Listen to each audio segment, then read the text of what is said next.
Good evening. Thanks for tuning in to our Bible study of the book of Matthew. Cliff Sabro here with Curtis and Nick, and really we've been doing this now for a few weeks, actually a few months, and I don't think we need to introduce ourselves every week, but I'm glad that we've been having this Bible study. I'm thankful for the conversations in our Zoom class on Wednesday night, so be sure to tune in Wednesday at 7 as well so we can discuss what we're studying. I like that we're getting feedback from members, that people are studying on their own and asking questions. That's what this is all about. The only reason us three guys are up here doing this as a discussion is because we can't have the in-person discussion right now, so it's kind of a way to keep that mentality of deeper study, sharing, and idea swapping back and forth, going on. But we are in the book of Matthew, and as we've been emphasizing week after week, this is a book designed to prove to the Jews that Jesus is the promised Messiah, whether it be from his birth, to the fulfillment of prophecy, to his masterful teaching ability, to his miracles, on and on. We're seeing Jesus as that authoritative Son of God. Well, we left off last week in Matthew chapter 10, and we won't introduce this section too much, but Jesus has spent a lot of time in the first part of chapter 10 emphasizing how difficult it is going to be a disciple of his, in the years to come. So anything you guys want to maybe summarize that stood out to you there in chapter 10, verses 1 through 33 that maybe we could take home? Yeah, just to reiterate what you're saying, Jesus is not sugarcoating what it's like to follow him. And that's what I think oftentimes when we come upon trials in life, it shakes our faith. And Jesus was preparing his apostles here for trials that we, in all honesty, will probably never face. Mm-hmm. But he's telling them that this is what you're going to happen, but hold firm. Because if you endure to the end, everything will be fine. Yeah. And we frame Christianity a lot of times as everything's going to be easy. Yeah. It's this Norman Rockwell painting, and if we just follow Jesus, it's all going to be great. And no, actually we're told the more you follow Jesus, sometimes the worse it might get in this life. Because it disrupts the will of other people. Yeah, there you go. Yeah. It disrupts communities too. Yeah. It disrupts society. What do you mean I have to follow this? Yeah. What do you mean I have to think about? What are you telling me I have to do? I'm not telling you have to do anything. If you choose to follow Jesus, you choose to look into the Word and live as an example. Look at Jesus as an example and imitate his life. And he's going to talk about here in this chapter this week how much division it causes. Right, and then chapter 9, just to kind of go back, not too far, but he shows them how to do it, and then he makes them go and do it. Yeah. Good kind of leadership principle. Yeah, great leader. Jesus goes out, heals people, casts out demons, empowers them to do the same thing, but also preps them for the challenges that come from fulfilling that. Right. Well, let's pick up in chapter 10, verse 32, and I want to use this maybe as kind of a thesis statement a little bit here to this section, but he says, "Therefore, everyone who confesses me before men, I will also confess him before my Father who is in heaven. But whoever denies me before men, I will also deny him before my Father who is in heaven." We talked about this last week, but he's setting the stage here that, look, you need to have a lifestyle of confession, of your testimony about me. Don't deny me. Always speak, my will and my message. And because it's difficult, here's the warning that he gives them. In Matthew chapter 10, if you're following along, verse 34. He says, "Do not think that I came to bring peace on the earth," kind of like Nick just said. "I did not come to bring peace, but a sword." And sword being a weapon of warfare, they would have understood that. Swords are violent, Divisive. Well, yeah, divisive, absolutely. Now, Jesus isn't saying that he's going to cause a physical battle here, but he's saying, look, I didn't come to make everything peaceful, hold hands, kumbaya, Bible camp time. Right. And I'm a big Bible camp guy. And But this, this implies an assumption that the people are making about the Messiah. Yeah. It implies an assumption that, we think when the Messiah comes, he's going to bring peace to the people. I mean, he is, but not in the sense that they think he's going to be. Jesus says, look, I didn't come to bring peace, to make everything good, to make everything easy for you. I came bringing a sword. Yeah. And you live in a society back then where they had what they call Pax Romana, which was Roman peace. Right. And yet it really wasn't peace to people like in Palestine, like the Jews. And they were looking for someone to come in and give them the peace that they wanted in prosperity. And Jesus says, no, it's going to not be peace, it's going to be a sword. And then he describes it in verse 35. "For," that's a descriptor. "For I came to set a man against his father, a daughter against her mother, and a daughter-in-law against her mother-in-law. A man's enemies will be the members of his own household." Now, that's strong. I love this because he picks the most dynamic. He doesn't say, I'm going to come and split up your Israelite people. He says, I'm gonna get to the nitty-gritty. I'm going to separate you amongst your family. Yeah. Some are going to follow me, some are not going to follow me. I'm going to divide the things that are most important to you, make you choose whether or not. If you really are committed Yeah. to Jesus. Yeah. And it also works to correct some of the false thinking that the Jews had at the time, that the Messiah would come and be an earthly kingdom, and he would be here and kick out Rome. Right. And if the Messiah were to fight against Rome, there wouldn't be division in the family. Yeah. And so it's showing that he's not going to be the Messiah that you are anticipating or that you are searching for. Well, and also too, you think about the culture at that time, and even our Eastern cultures today are very much the family unit, and you don't dishonor your family, right? For people to become Christians, to many of their families, that was a dishonorable thing. Right. So for you to follow Jesus, you might dishonor your father. Now, in our American culture, rebelling against mom and dad is not that big of a deal. But back then, to go against the father's wishes, Right. and yet here, in many families, you're going against dad, you're going against mom. Brother and sister are divided. Your own enemies are not going to be those outsiders, but the people that are out to get you now will be Right. those in your own household. Yeah. When the Think about Romans how come hard that knocking is. on the door to arrest you, you Right. might get ratted out. Right. And it's just repeating what he said here, going back to this section of verse 16 through 23, that there's going to be division between father and his child to the point of death. Yeah. And he's reiterating that here, that this division is going to happen. The tensions are going to be so strong, the passion is going to be so strong on both sides, that it's going to result to this level of Right. reaction. Yeah, and even Jesus, many of his own family initially Yeah. didn't follow him. But I mean, yeah, like you said, even to the point of death. Let's think real life situation now. You got your family, an extended family in one place, because many houses were like that, and soldiers come knocking on the door. We're hearing people causing an insurrection in the name of this Jesus. Who are they? And you point the finger because you want to save the rest of the family. That guy. Yeah, really. I mean, you could see that happening. Right. But Jesus then asks the question, or kind of wants us to ask internally this question. He who loves father or mother more than me is not worthy of me. And he who loves son or daughter more than me is not worthy of me. And I'm sure all of us have dealt with this even when trying to lead people to Jesus. Sometimes that means going against their family ties, family traditions, family history. And you have to be willing to say, I love Jesus more than mom. That's big. Yeah. You know, And I just keep thinking about the past texts we've dealt with, where it really is about the Jesus is not, he's intentionally saying, look, some of you are going to follow me, some of you are not going to follow me. But those other instances, like in Matthew chapter 4, and at the end of, I can't remember if it's chapter 8 or 9. Somewhere in the middle. Where somewhere in the middle, where he talks about, he says, the scribe comes, and the disciple comes, and the disciple says, let me first go and bury my father. Yeah. And he says, leave the dead to bury their own. You know, I keep thinking about these instances. Like, you know, Jesus is saying, look, you have to make a choice between your family or me, because it's going to be one or the other. And to think about how strong, I mean, you know, maybe to put this in perspective, how strong our family ties are to begin with. Mm-hmm. You know, the people that you're close to, your mom, your dad, I mean, the people that raised you. And now all of a sudden you're following this Jesus, and you got to decide whether or not you're going to do what mom and dad tell you to do, or you're going to make a decision on your own. And notice Jesus says, if you do that, he says, you're Right. not worthy of me. Right. Well, and that's a scary thought. Yeah. I mean, going back to Yeah. that's like Matthew chapter 7:21 scary. When it's and we see here those who are not worthy are if you love your father more, if you love your child more, or where you didn't read is verse 38, and whoever does not take his cross and follow me is not worthy of me. Yeah. And so we see all these aspects. Yeah. And what a scary thought to be called not worthy, to have Jesus say you are not worthy.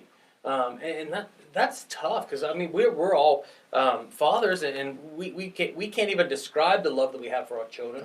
We can't describe the love we have for our wife. Yeah. But our love for Jesus needs to Needs to be be so much than more that. indescribable. Yeah. I remember back a mentor in college was talking to him, and he made a comment that struck me as odd, but I see the wisdom in it, and then we can relate it even more to Jesus.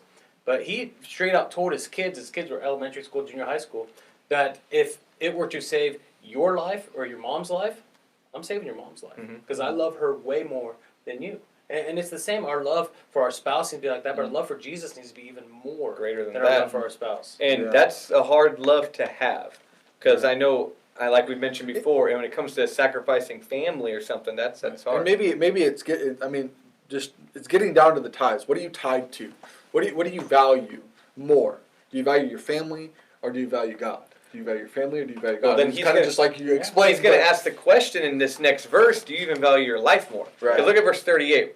And he who does not take his cross, which is a symbol of death, it wasn't peace and salvation back then, it was how you executed people. Yeah. He who does not take his cross and follow after me is not worthy of me. He who has found his life will lose it, and he who has lost his life for my sake will find it. Jesus, turns things upside down a bit, and he creates the situation. He says, look, if you're not willing to even lose your own life for my cause, you're not worthy to be my disciple. If you think, oh no, I have life, it's great, then you probably don't have me. And he's talking about how, the peace isn't going to happen. Just that idea of killing yourself, of taking your will and putting it on a cross in order to follow the will of God. I think Mark illustrates that. I don't mean to go out of the book, but Mark says that very same thing, and I think Jesus is going to say that later in the book.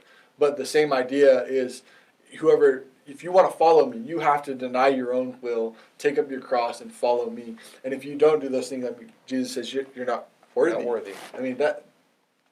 How do you can't. You know what I'm saying? And I think that it's something that we talked about a few weeks back.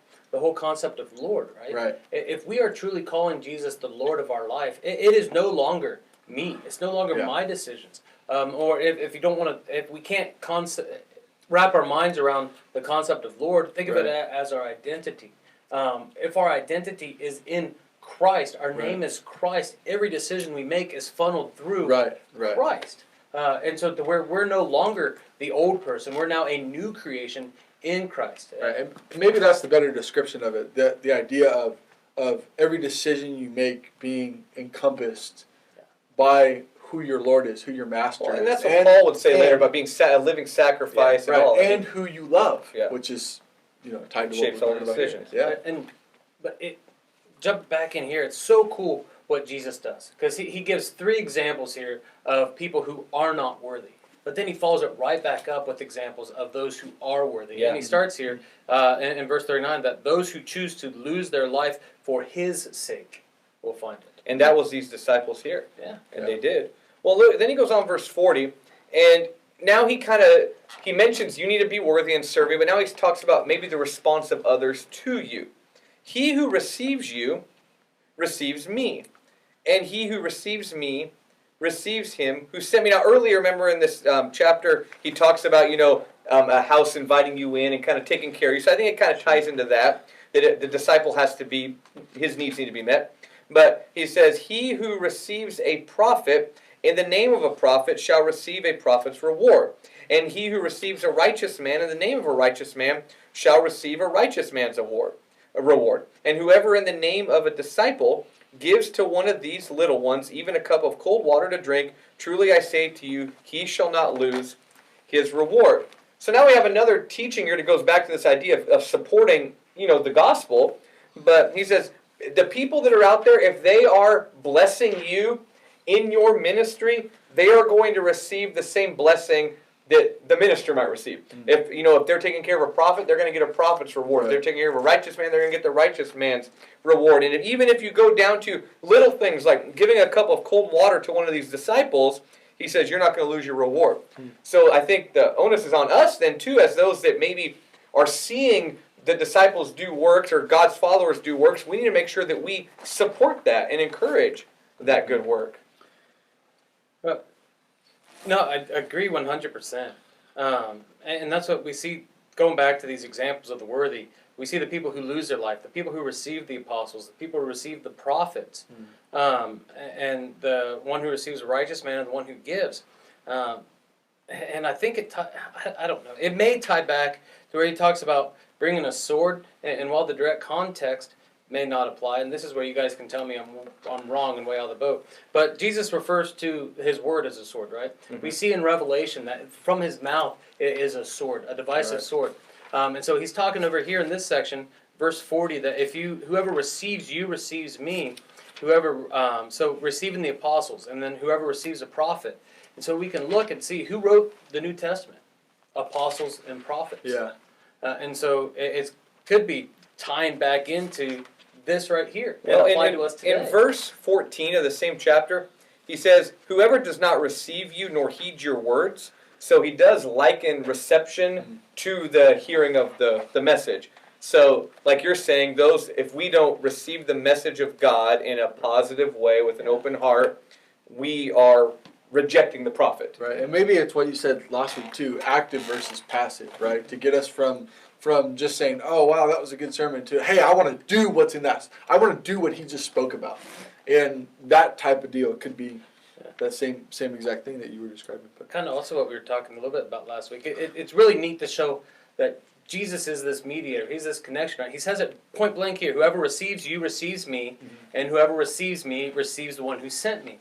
Right. And you referenced in verse 14, and then in the end of chapter 11, we're going to see the same thing in a couple weeks, where he's talking about that no one knows the Son except the Father, no one knows the Father except the Son, Right. and to anyone whom the Son chooses to reveal to. So in order to know God, to have the relationship with God, we have to have the relationship with the Son. Right. And that's what Jesus is putting himself in this position. He's screaming out loud that I am the Son of God. Well, and I like this whole idea of the relationship with Jesus, relationship to God, because even here, as you talk about the prophets of God or the disciples, if you reject a messenger from God, you're rejecting God. If you reject the message, you're rejecting the messenger, you're rejecting Jesus. Right. It all ties together. So even this idea of, well, look, I love Jesus, I'm just really not in the Bible study. Or I love Jesus, but I'm really into his people. No, Yeah. you can't be like that. It's almost like they don't understand like what Jesus is saying. Whoever receives me and whoever receives me, whoever receives you receives me, and whoever receives me receives him who sent me. It's almost like they don't understand what that means. And Jesus breaks it down. He says, the one who receives a prophet, right, or the one who receives a righteous person. It's almost like he's breaking it down, saying, okay, if you can get it in this context of what I mean, that if you receive someone who is sent from God, right, you're accepting the message that God is preaching from a righteous person, from a prophet, from an apostle, from all those things. Because it's shown the context of Jesus sending these people out and telling them that what they're supposed to do and giving them the power that they have to cast these demons out and give people this message. So it's almost like he's breaking it down there. I just think that's super interesting. Jesus is a masterful teacher how he can do this. If I were to sum up, though, this entire section from probably about 10:5 all the way through this end of this chapter, it's going to be difficult to be a disciple. And number two, if you have the opportunity or others have the opportunity to make it easier for a disciple, you should do it. Yeah. That's kind of this whole section, is people should receive the disciples, but understand you're not always going to be received. It's kind of the point. And that teaching would apply even to us today. And we're going to see here as he goes on and talks about John the Baptist and others that he wasn't always that well received. But anything on chapter 10 here before we go into chapter 11? I want to talk about that word reward. Oh yeah, You were gonna go ahead. I was just going to skim over it. it. Because we saw it back in chapter 6, right, where he used it a bunch of times, and then we see it here. I didn't really look into this, but I don't know if you had any insight. Yeah, well, because that's what going back to chapter 6, and talking about when people see us pray, when people see us fast, when people see us give, that there's two Greek words used for the reward. One is this misthon, which is earned wages, and the other one is, I don't remember. But this is probably the better one. Well, this one's the misthon, because the other one is talking about the reward that we'll see from the Father when we pray in secret. It is a gift. It's a gift that we can't earn. But this reward is this misthon, which is earned wages. And so when we receive a prophet, we earn that reward. When we receive a righteous person, we earn that reward. When we give a cup of cold water, we earn that reward. And I know that's hard for us to because we don't believe in meritorious salvation. You know what I mean? That seems to be against the whole of Scripture. But when you do serve God, you show yourself worthy. Right. And by those actions and your worthiness, you have, achieved or unlocked or gained this reward that he's talking about here. Right. And you might want to even talk about it too. There's maybe hints here that there's even different rewards. You got a prophet's reward, but you also see that those who support prophets get the prophet's reward. So maybe it's more of a catch-all kind of term. I don't know, but I think that there's an emphasis here that when you do good for God, it doesn't go unnoticed. When Yeah. you do good for the message, God takes notice of that. And it's not like, well, I'm not a prophet. No, you're going to still get the prophet's reward. And it's not like it's not a, the emphasis I think too is not this physical type of reward that people often seek, right? People often seek, well, they do something good, they expect in some cases, expect some type, you work, you expect to get money. You do something good, you expect, especially in this culture, to receive something for something good that you Well, did. I expect eternity with God. You know what I mean? And when I preach a funeral, I might talk about that brother or sister so-and-so has gone on to their eternal reward. Right. I have faith that they are there because they live their life for Jesus, and then I'll give examples. Yeah. You know what I mean? And I think that's kind of what we're seeing Right, here. right. Here's Yeah. examples of that. Yeah, and we can see our fruit. We know them by their fruit, right? Going back to the Sermon on the Mount. And what's cool here is that I don't understand if there are levels of rewards. I don't understand if there's levels of punishment that we're going to see here in chapter 11 as well. But the cool thing is that here, if we accept those who follow Jesus, we'll be okay. Yeah. If we accept those who have accepted Jesus, we'll be fine. We don't necessarily need to know everything to the highest level. We just need to know that if we receive people who have received Jesus, we'll be okay. Absolutely. So chapter 11, then verse 1. When Jesus had finished giving these instructions to his 12 disciples, now we kind of have a change of the scene here, so kind of we would assume a little change of context. So when Jesus had finished giving instructions to his 12 disciples, he departed from there to teach and preach in their cities, because that's what Jesus did. He spread the message. Now, when John, this is John the Baptist, while imprisoned, heard of the works of Christ, he sent word by his disciples and said to him, now we're going to hear more about John the Baptist and why he's in prison later, so we'll kind of learn more about that, but he wasn't liked for his preaching, which many of the disciples weren't either. So John is in prison for being a righteous man, but he's hearing about Jesus, and he sends a message out by his disciples. John had students too. So John's disciples come to Jesus, and they say to Jesus, verse 3, "Are you the expected one? Or shall we look for someone else?" Does the ESV have a different word besides expected one? Are you the one who is to come? The one who is to come. I The love that. coming one. Yeah. So he says, "Or shall we look for someone else?" Are we the one we're supposed to look for, or are you the? Or Why do you think it? he would? What do you think would make him ask that question? I think that he was eager. He's hearing what Jesus is doing, and he knew.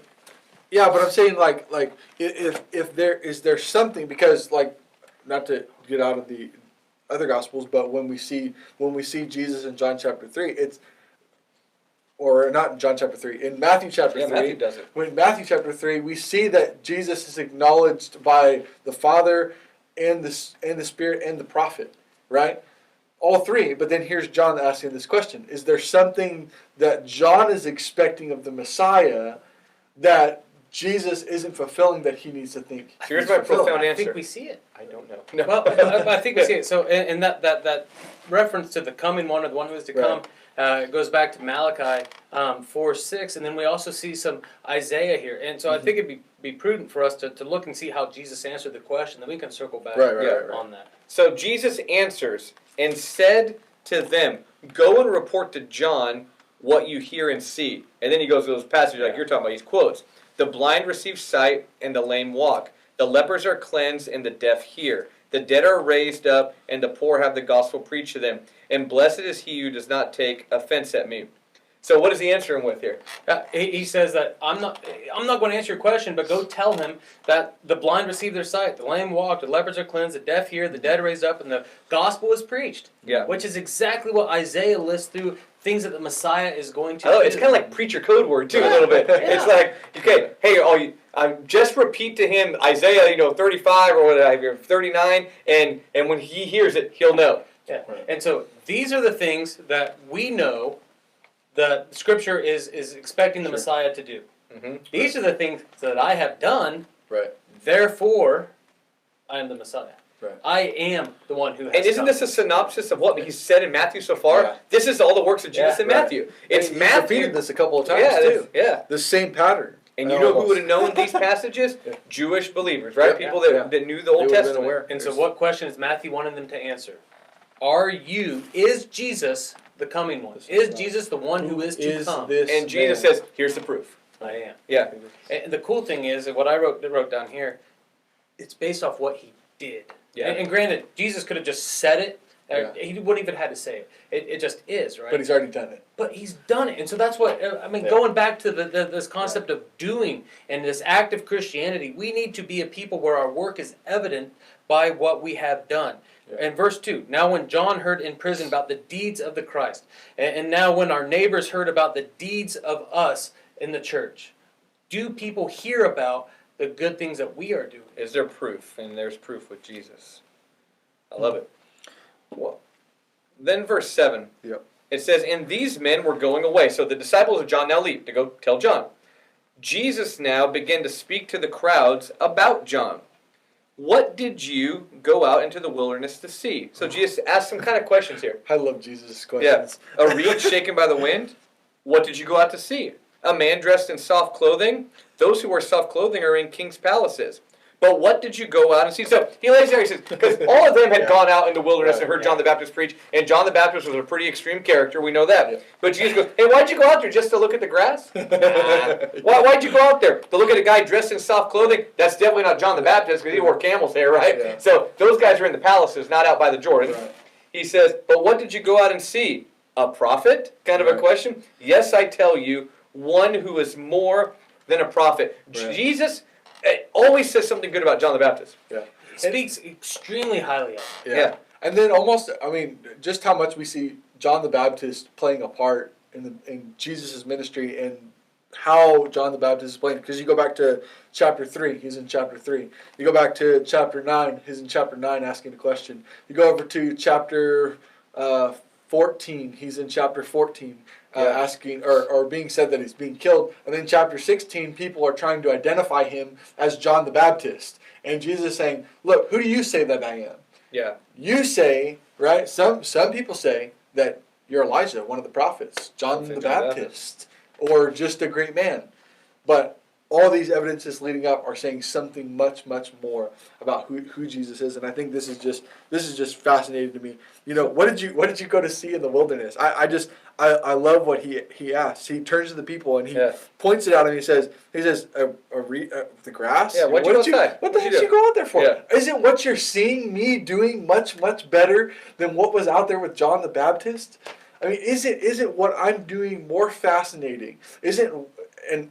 To put the spotlight on God, right? Not to say, what you're seeing is much more, I don't want to say more better, but more prevalent. I was going to say more better there. More prevalent, more engaging. Yeah, more better. Much it is more better. Well, it's much more engaging. But Jesus is talking about John the Baptist and proving who John the Baptist is too with prophecy. Yeah. Sure. And that's what he does here. He says, I tell you, you're seeing someone who's more than a prophet. This is the one about whom it is written, way back in Malachi. Right. Behold, I send you my messenger ahead of you, who will prepare your way before you. That's a prophecy about John the Baptist. Jesus confirms that. Then verse 11, truly I say to you, among those born of women, there has not arisen anyone greater than John the Baptist. Yet the one who is least in the kingdom of heaven is greater than he. Now there's a lot there to unpack. So first off, John the Baptist is the one that's been prophesied about. You guys should respect him. By the way, there's not anyone who's ever walked on earth that's even better than John the Baptist. Right. Well, as we mentioned, Jesus speaks extremely highly of John the Baptist, Yeah. probably more than any other individual. Right. Yet, what does he say here in verse 11? The one who's least in the kingdom of heaven is greater than him. And so, who that begs the question: who is the least in the kingdom of heaven? Well, that's us. I mean, ultimately, I think. He could be talking about what's in verse 5 though too. The people who are ridden of these things. See, I mean, could be. I'm not saying that that's what it is, but it could be sitting in. I mean, we see this kingdom of heaven that throughout. what people would view as the least, right? The people with ailments, the people who are poor, the people who don't have things that normal people have, right? Or to the side of the people, the lesser. Now, to God, we're going to see something much different. I think he's saying that the future disciples are getting something better. I don't know. That's kind of my lean here a little bit. Do you have a different look at it? No, I think it all goes back to what is the kingdom of heaven. Right. So, what is the kingdom of heaven? it is the rule of God, ultimately manifested in eternity with God, but I think that kind of idea. And so is it the church? Well, right now the church hasn't been established yet in this passage, so I think it's all-encompassing. I think it's those who submit to the will of Jesus at this time, in the Christian age, and then in eternity. Those are all the kingdom of heaven. Kingdom of heaven is where God dwells, and those that are aligned with Him and with Him are part of the kingdom of heaven. And so at this point in time, John the Baptist was not in the kingdom of heaven. It's a weird situation, you know what I mean? Because he's a follower of God, but he's not a disciple of Jesus yet. He's kind of, I don't know. I mean, it's kind of this, John's great. Jesus says, there's no one ever liked him, but you know what? If you follow me, you're even better than him. It's kind of what he's saying. Right. But then in verse 12, it goes on, from the days of John the Baptist until now, the kingdom of heaven has suffered violence, and the violent take it by force. And so if it's a spiritual realm, would it be succumb to violence? I think it's like Jesus' work in ministry is being affected by that. Prophets of God of old were preaching the kingdom of heaven. You know, anytime God's rule is being, taken to the masses or his message is being preached, I think that's God's kingdom.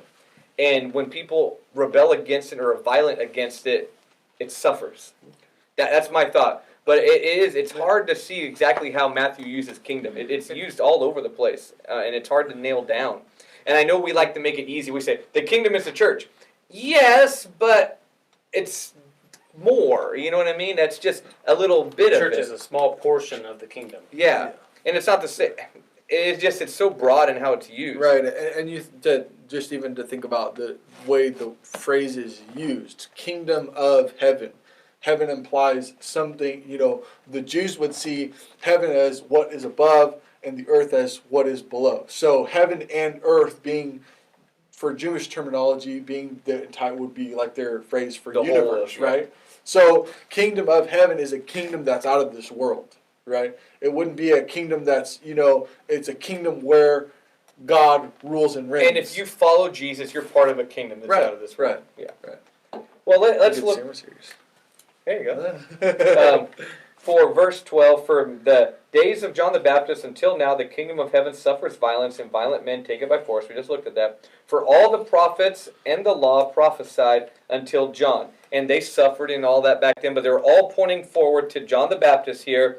And verse 14, and if you are willing to accept it, John himself is Elijah who was to come. He who has ears to hear, let him hear. Now, that's an allusion to Malachi 4:5, and I'll read that one too, because I think we need to read it.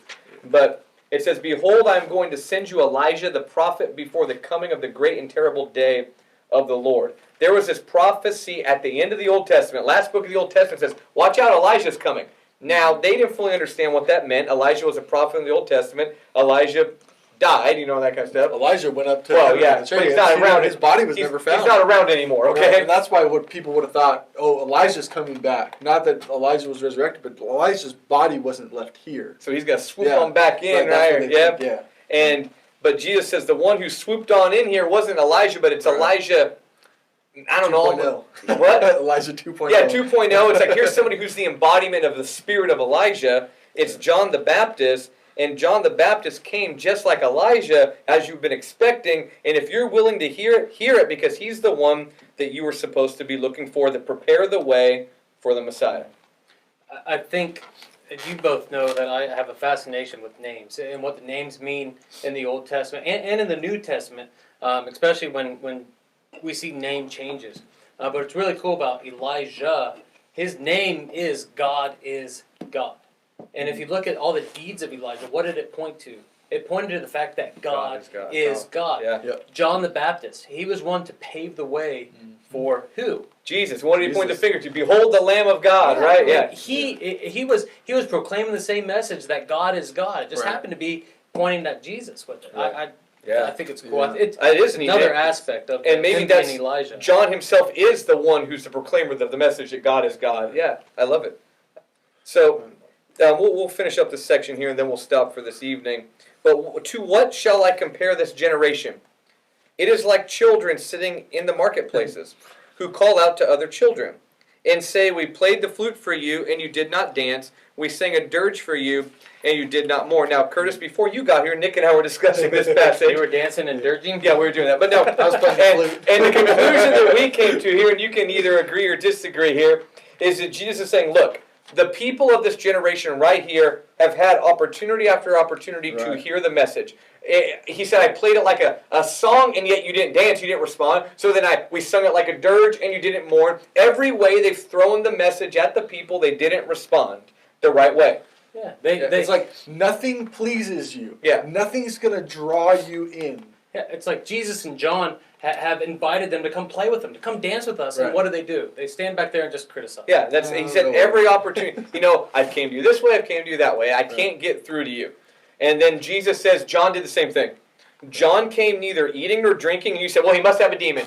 Because you never saw him, socializing and doing all that kind of stuff. So, he probably has a demon then. Okay, so Jesus came a different way. Jesus came eating and drinking. And now they said, behold, a gluttonous man and a drunkard, a friend of tax collectors and sinners. Yet wisdom is vindicated by her deeds. He goes, look, no matter how we've tried to reach you, you've just found a way to reject it. Right. And people do that even today. We'll bring a message, and no matter how we bring it, they'll find something wrong with it. They did the same thing with John. They did the same thing with Jesus. They're looking for a reason to complain. Right. And with John, since they never saw him eating or drinking, there's a chance that, John was a Nazirite almost too, and he wouldn't have ever had any kind of wine or anything like that. So they said, we never saw him do that, so he must have a demon because he's not even normal. Right. Jesus comes, and Jesus does eat food. He eats with tax collectors and sinners. Right. He does drink wine. He turns water into wine, and they say, well, he's a drunk. And he goes, what am I supposed to do? Yeah, it's a no-win situation. Yeah, it's a no-win situation. The cool thing is this, yet wisdom is justified by her deeds. Time will tell if God took the right way on this. It doesn't matter whether the Pharisees were criticizing them back then or whether Pharisees are criticizing of it today. Time will tell if God did what God was supposed to do. Because who did Jesus spend his time with here? Right. Tax collectors and sinners. Who responded to the message of Jesus? Tax collectors and sinners. Right. Yeah. There's a righteous man spending time with unrighteous people. That's not normal. He's got to be unrighteous in some way, shape, or form. And then John the Baptist, basically living alone in the wilderness and doing all this. Well, there's something wrong with him, and they found something wrong, but ultimately, do we find? I mean, maybe this is application for us too. Do we find a way to criticize everything that comes our way? Or do we look for an opportunity to seize our moment? Yeah, very true. Because it is easy to be cynical. It is easy to find something wrong with everything. I do it. I know other people do it. And we do it with you. Well, like we talked about, and for those of you tuning in, we've come back in for church services, right? And now we're trying to do things the right way, and things don't always go perfectly. And it'd be easy to nitpick everything that's gone wrong these last few weeks versus, hey, Christians got together in person and worshiped God. We missed the entire picture. Yeah. Right? Are we saying that something is wrong, or are we asking what we can do better? Yeah. And how can I respond and pull something from it? Yeah. So I'll ask the question. Jesus was a glutton and a drunkard. No, they called him a glutton and a drunkard. Okay. Well, Jesus gave them sufficient evidence to come to the conclusion that he may be a glutton and a drunkard. Gluttony is a sin.